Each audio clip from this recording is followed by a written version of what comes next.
야, 너 어머니 숨 넘어갈 때 비상금 어디다 빼돌렸어?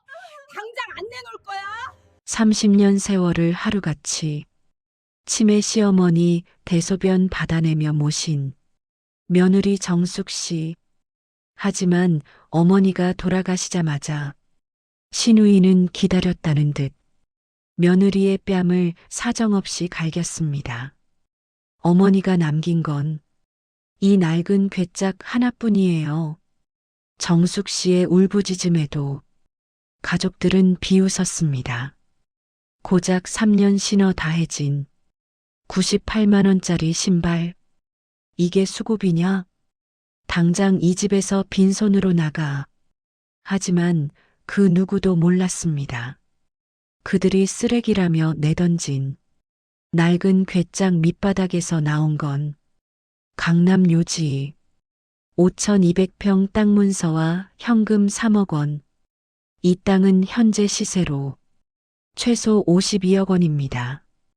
변호사의 말 한마디에 하이에나 같던 가족들이 무릎을 꿇기 시작하는데 수년간의 피눈물 나는 분노 뒤에 찾아올 짜릿한 복수극.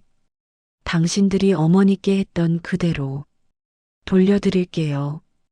과연 52억 유산의 주인공 정숙 씨는 어떤 선택을 할까요? 권선징악의 끝판왕, 지금 바로 공개합니다. 창밖에는 진눈깨비가 흩날리던 추운 겨울날이었습니다. 병원 냄새가 코를 찌르는 좁은 방 안에서 30년이라는 긴 세월을 하루같이 치매 앓는 시어머니를 모셔온 며느리 정숙 씨가 앉아 있었습니다. 남들은 한 달도 못 버티고 도망갈 그 고된 병수발의 길을 정숙 씨는 묵묵히, 정말 바보처럼 묵묵히 걸어왔습니다. 젊었던 정숙 씨의 손은 어느덧 시어머니의 손처럼 거칠어지고 마디마디가 굵어져 있었습니다. 어머니가 마지막 가느다란 숨을 몰아쉬시던 날이었습니다. 평소 정신이 혼미하시던 어머니가 기적처럼 눈을 번쩍 뜨셨습니다. 그리고는 마른 장작처럼 앙상하게 마른 손으로 정숙 씨의 손을 꼭 잡으셨습니다. 어머니의 눈에는 미안함과 고마움, 그리고 말로 다 할 수 없는 복잡한 감정이 서려 있었습니다. 어머니는 힘겹게 손을 뻗어 침대 밑 깊숙한 곳을 가리키셨습니다.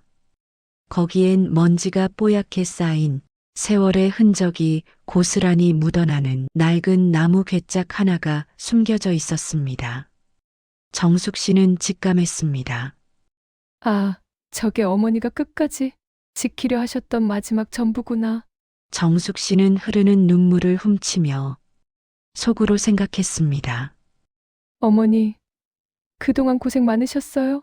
이제는 무거운 짐 다 내려놓으시고 아프지 않은 곳에서 편히 쉬세요. 정숙 씨가 어머니의 귀에 대고 속삭이듯 말했습니다. 어머니, 걱정 마세요. 제가 이 괴짝 어머니 유품이라 생각하고 세상 그 무엇보다 소중히 간직할게요. 아무 걱정 말고 가세요. 정숙 씨의 말이 끝나자마자 어머니는 안심하신 듯 편안하게 눈을 감으셨습니다. 하지만 그 슬픔은 그리 오래가지 못했습니다. 장례식장의 향 냄새가 채 퍼지기도 전 장례식장 문을 거칠게 박차고 들어오는 발소리가 들렸습니다.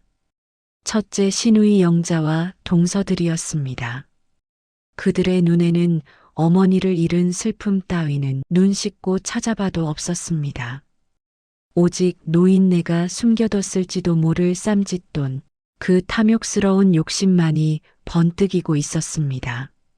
형님, 오셨어요? 어머니가 방금. 야, 어머니 숨 넘어가기 전에 너한테 뭐라고 하셨어? 뭐 따로 챙겨준 거 없어? 다른 데로 말해. 정숙 씨는 가슴이 무너져 내렸습니다. 30년을 가족을 위해 헌신했지만 이들에게 정숙 씨는 그저 어머니의 재산을 가로챌지 모르는 감시 대상일 뿐이었습니다. 어머니의 온기가 채 식기도 전이었습니다. 장례식장의 향 냄새가 매캐하게 방 안을 채우고 있을 때 문을 거칠게 열고 들어온 사람은 다름 아닌 첫째 신우이 영자였습니다. 영자는 검은 상복을 입고 있었지만 눈동자에는 슬픔 대신 도끼가 가득했습니다. 영자는 들어오자마자 정숙 씨의 손목을 뼈가 바스러질 정도로 꽉 낚아채며 얼굴을 바짝 들이밀었습니다. 영자가 말했습니다. 야, 너 어머니가 숨겨둔 비상금이랑 폐물 어디다 빼돌렸어? 30년이나 옆에 붙어서 수발 들었으니 너 같은 여우가 한몫 단단히 안 챙겼을 리가 없지. 당장 내놔. 정숙 씨는 너무 기가 막혀 헛웃음조차 나오지 않았습니다. 신우이는 어머니가 치매로 똥오줌을 벽에 바를 때 코빼기도 안 비치던 사람이었습니다. 병원비 한 푼 보탠 적 없는 사람이 돈 이야기부터 꺼내는 모습에 정숙 씨는 가슴이 미어지는 것 같았습니다. 정숙 씨가 떨리는 목소리로 말했습니다. 형님, 어머니 방금 돌아가셨어요? 어떻게 자식이라는 사람이 돈 이야기부터 하세요? 어머니 마지막 가시는 길이라도 편안하게 해드려야죠. 그러자 뒤에 서 있던 둘째 동서 미나가 거들었습니다. 미나가 비아냥거리며 말했습니다. 형님, 솔직해지세요. 요즘 세상에 공짜 병수발이 어딨어요? 어머니가 통장 어디 있는지 알려주셨죠? 우리가 모를 줄 알아요? 30년 봉사가 다 돈 바르고 한 거잖아요.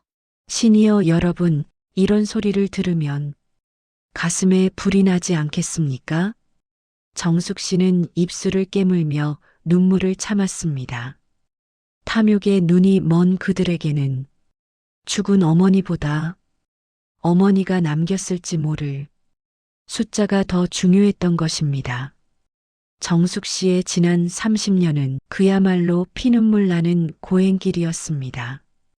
20대 꽃다운 나이에 시집 와서 남편을 일찍 여의고도 그녀가 이 집을 지킨 이유는 오직 시어머니 때문이었습니다. 명절이면 50명이 넘는 일가 친척이 몰려왔고 정숙 씨는 혼자서 꼬박 사흘을 잠 한숨 못 자고 전을 부치고 나무를 묻혔습니다. 손마디는 이미 뒤틀릴 대로 뒤틀려 찬물만 닿아도 시려왔습니다. 특히 시어머니가 치매에 걸린 지난 10년은 지옥과도 같았습니다. 밤마다 밖으로 나가려는 어머니를 붙잡고 밤을 지새우기 일쑤였고 대소변을 받아내느라 정숙 씨의 몸에서는 늘 락스 냄새와 소독약 냄새가 가시질 않았습니다.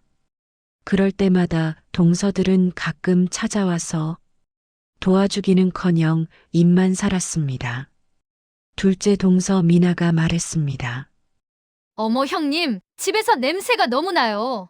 환기 좀 시키지 그래요? 역시 큰며느리는 팔자가 따로 있나 봐요. 우리는 비위가 약해서 절대 못 모셔요. 동서들은 커피 한 잔 마시고는 쌩안이 가버렸고 정숙 씨는 다시 홀로 남아 어머니의 오물을 닦아냈습니다. 정숙 씨는 가끔 하늘에 대고 물었습니다. 나에게도 봄날이 올까요? 하지만 돌아오는 건 어머니의 의미 없는 헛소리와 차가운 신우이의 질책뿐이었습니다. 시청자 여러분, 시어머니 모시는 게 당연하다는 그 말 얼마나 무책임하고 아픈 말인지 아시지요? 드디어 온 가족이 모인 자리에서 시어머니가 마지막으로 남긴 그 낡은 나무 괴짝이 개봉되었습니다. 신우이 영자와 동서들은 금괴나 고가의 폐물이라도 나올까봐 숨을 죽이며 괴짝 주변으로 몰려들었습니다. 마치 굶주린 하이에나들이 먹잇감을 노리는 것 같았지요. 뚜껑이 열리는 순간 장내에는 정적이 흘렀습니다. 하지만 그 정적은 이내 비웃음으로 바뀌었습니다. 괴짝 안에는 금괴는커녕 낡아 빠진 무명 버선 몇 켤레와 84세 어머니가 돌아가시기 전 3년 동안 신어서 밑창이 다해진 98만 원짜리 효도 신발 한 켤레뿐이었습니다. 둘째 동서 미나가 배를 잡고 웃으며 말했습니다. 에휴, 그럼 그렇지. 치매 노인네가 무슨 돈이 있겠어? 완전 깡통이네, 깡통. 형님, 이거 형님이나 가지세요. 30년 동안 쓰레기 치우느라 고생한 수고비라고 생각하고요. 신우이 영자도 혀를 찼습니다. 영자가 말했습니다. 참나, 이거 열어보려고 여기까지 달려온 내가 바보지. 야, 정수가, 너 이거 가지고 얼른 치워라. 보기만 해도 재수온 붙는다. 그들은 어머니의 마지막 유품을 바닥에 팽개치고는 썰물처럼 장례식장을 빠져나갔습니다. 정숙 씨는 바닥에 떨어진 낡은 효도 신발을 품에 안았습니다. 3년 동안 이 신발을 신으셨을 어머니의 구부정한 뒷모습이 떠올라 가슴이 미어졌습니다. 어머니의 장례를 치른 지 일주일도 되지 않았을 때였습니다. 신우이 영자가 변호사 선임장 같은 서류 뭉치를 들고 정숙 씨의 집으로 들이닥쳤습니다. 그녀는 거실 한복판에 구두를 신고 들어와 소파에 앉더니 차가운 눈빛으로 정숙 씨를 보았습니다. 영자가 말했습니다. 어머니 돌아가셨으니까 이제 이 집 팔아야지. 우리 형제들끼리 똑같이 5등분 할 거야. 너는 우리 오빠랑 이미 10년 전에 사별했으니까 상속 권리 없는 거 알지? 그러니까 이번 달 말까지 짐 싸서 나가. 정숙 씨는 심장이 멎는 것 같았습니다. 30년 세월 청춘을 바쳐 지켜온 이 집이었습니다. 시어머니의 손때가 묻고 남편과의 추억이 서린 이 집에서 한 푼 없이 길바닥으로 나가라는 말은 사형 선고와도 같았습니다. 정숙 씨가 애원했습니다. 형님, 저 갈 곳 없는 거 아시잖아요? 제가 여기서 30년을 살았는데 그러자 영자는 코방귀를 뀌며 대답했습니다. 30년을 공짜로 먹고 자고 했으면 됐지. 뭘 더 바라니? 너 같은 게 이 큰 집을 차지하고 있는 게 말이 안 되는 거야. 당장 나가. 가장 슬픈 순간에 가장 잔인하게 등을 돌리는 가족들. 정숙 씨는 아무 말도 못한 채 구석에 놓인 낡은 궤장만 멍하니 바라보았습니다. 눈물로 밤을 지새우며 짐을 싸던 정숙 씨, 마지막으로 어머니가 남기신 낡은 궤짝을 닦아주기로 했습니다. 어머니, 저 이제 갈 데가 없네요. 어머니 옆으로 가고 싶어요. 궤짝 구석구석을 수건으로 닦아내던 그때였습니다. 궤짝 바닥에서 툭 하고 무언가 걸리는 소리가 났습니다. 이상하게 생각한 정숙 씨가 바닥판을 손톱으로 살짝 들어 올리자 놀랍게도 이중 바닥이 드러났습니다. 판을 완전히 걷어내자 그 안에는 누렇게 변색된 두꺼운 종이 뭉치와 낡은 통장 하나가 들어 있었습니다. 정숙 씨의 손이 덜덜 떨렸습니다. 그것은 바로 경기도 인근 신도시 개발 예정지에 위치한 5,200평의 땅 문서였습니다. 30년 전 시아버지가 돌아가시며 이건 절대 누구에게도 알리지 말고 나중에 정숙이에게만 주거라 하며 어머니에게 맡겼던 전 재산이었습니다. 통장을 펼쳐본 정숙 씨는 숨이 멎을 뻔했습니다. 그동안 시어머니가 정부 지원금과 용돈을 아껴 며느리 이름으로 차곡차곡 모아온 3억 원의 현금도 함께 들어 있었습니다. 어머니는 치매인 척하면서도 누가 진짜 효부인지 누가 가짜인지 전부 지켜보고 계셨던 것입니다. 다음 날 아침 정숙 씨의 집으로 깔끔한 정장 차림에 신사가 찾아왔습니다. 그는 시어머니 생전에 법적 자문을 맡았던 변호사였습니다. 변호사는 엄숙한 표정으로 가방에서 서류를 꺼내 놓았습니다. 변호사가 말했습니다. 정숙 씨, 고인께서 남기신 이 땅은 현재 신도시 개발 구역에 포함되어 시세로 최소 52억 원에 달합니다. 또한 고인께서는 나를 끝까지 지켜준 며느리 정숙에게 모든 권리를 위임한다는 자필 유언장과 공증 서류를 완벽하게 남기셨습니다. 정숙 씨는 그 자리에 주저앉아 통곡했습니다. 돈 때문이 아니었습니다. 어머니가 자신의 고생을 다 알고 계셨다는 사실, 자신을 이토록 믿어주셨다는 사실이 가슴을 울렸기 때문입니다. 변호사가 덧붙였습니다. 이 유산은 법적으로 완벽하게 보호받습니다. 다른 자식들은 단 10원도 청구할 권리가 없습니다. 고인께서 아주 치밀하게 준비하셨거든요. 정숙 씨는 창밖을 보며 말했습니다. 어머니 정말 고맙습니다. 정말로요. 소문은 바람보다 빨랐습니다. 며느리 정숙 씨가 52억 원의 땅을 물려받았다는 소식이 전해지자마자 그녀를 내쫓으려던 시누이 영자와 동서들이 과일 바구니를 들고 집 앞으로 몰려왔습니다. 며칠 전까지만 해도 쓰레기 취급을 하던 그들의 얼굴에는 이제 비굴한 웃음이 가득했습니다. 영자가 대문을 두드리며 낯간지러운 소리를 해댔습니다. 어머, 옳게. 나야, 나, 형님. 내가 그때는 상실감이 너무 커서 제정신이 아니었나 봐. 우리가 한부모 밑에서 지낸 형제인데 좋게 좋게 지내야지. 안 그래? 뒤에서 둘째 동서 미나도 콧소리를 냈습니다. 형님, 저 미나예요. 제가 형님 좋아하는 전복죽 쏘아왔어요. 문 좀 열어봐요. 네.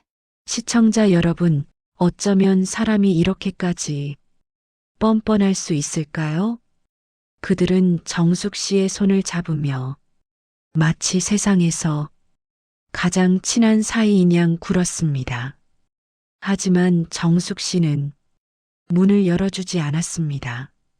차가운 대문 너머로 들려오는 그들의 아우성은 그저 소음일 뿐이었습니다. 계속되는 소란에 정숙 씨는 결국 대문을 열었습니다. 하지만 그녀의 눈빛은 예전처럼 유순하지 않았습니다.